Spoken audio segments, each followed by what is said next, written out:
राज्याचे रोजगार हमी योजना मंत्री भरत गोगावले आणि महिला बालविकास मंत्री अदिती तटकरे आज व्यासपीठावर एकत्र पाहायला मिळाले। अलिबागमध्ये मुख्यमंत्री समृद्ध राज्य अभियानाच्या प्रशिक्षण कार्यक्रमाच्या उद्घाटन समारंभासाठी दोघेही एकत्र आले होते। महत्त्वाचं म्हणजे दोघांनीही एकमेकांच्या शेजारी बसत मनमोकळ्या गप्पा केल्याचं पाहायला मिळालं।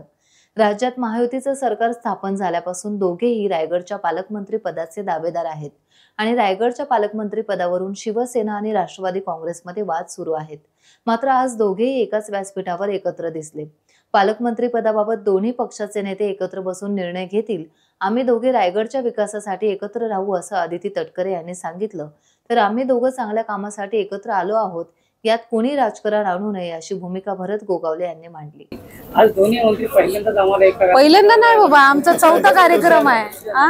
आम्ही ज्या वेळेला इथं मुख्यालयाच्या ठिकाणी जिल्हाधिकारी महोदय ज्या वेळेला आम्हाला आमंत्रित करतात त्यावेळेला आम्ही दोघंही असतो, ज्या वेळेला आमंत्रणाला विलंब होतो त्यावेळेला आम्ही दोघंही नसतो। पण साधारणपणे मला वाटतं हा तिसरा का चौथा कार्यक्रम असेल आणि पालकमंत्री पद आहे त्यावेळेला आमचे तिन्ही नेते त्या संदर्भात निर्णय घेतील। पण जिल्ह्याचा जिथं विषय येईल, जिल्ह्याला जिथं आमची दोघांची ज्या वेळेला गरज असेल त्यावेळेला आम्ही तितक्याच इच्छाशक्तीने आणि ताकदीने असणार आहे जिल्ह्यासाठी। स्थानिक स्वराज्य संस्थांच्या निवडणुका ज्या आहेत त्या स्वबळावर अजून त्याचे काय डिक्लेरेशन झालं नाही। ज्या वेळेला डिक्लेरेशन होईल त्यावेळेला ते बघू आपण काय असेल ते, काळजी करू नका। आज बघितलं आम्ही रायगडचे दोन्ही पालकमंत्री पदाचे जे दावेदार आहेत एकाच व्यासपीठावर आलेले आहेत। रायगडकरांनी काय संदेश घ्यावा आहे?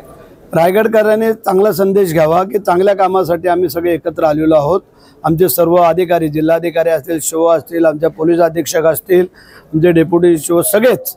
आणि हा जो विषय आहे हा संपूर्ण रायगड जिल्ह्याच्या 15 तालुक्यातल्या ग्रामपंचायतींचा संबंधित आहे की जेणेकरून ह्यामधले जर कुठल्या तालुक्यातल्या ग्रामपंचायती अग्रेसिव्ह झाल्या तर त्यांना चांगलं पारितोषिक मिळेल, त्यांचं नाव होईल। आणि त्याचबरोबर आम्ही जे काही काम करतोय त्याचा आम्हाला पण थोडासा त्याच्यामध्ये मोबदला आहे की बाबा आम्ही त्यांना काय सहकार्य केलं, काय नाही केलं, शासन दरबारी बाकी आमचे शिव मॅडम आहेत, कलेक्टर मॅडम, हे सगळेच आहेत की जेणेकरून त्या संबंधित आहेत। त्या आजची जी काय बाब आहे ही थोडीशी वेगळी आहे, ही त्याच्यामध्ये कोणी राजकारण आणण्याचा प्रयत्न करू नये असं मला वाटतंय। टाइम्स डिजिटलला लाईक करा, शेअर करा, सबस्क्राइब करा आणि बेल आयकॉन दाबायला विसरू नका। Times digital.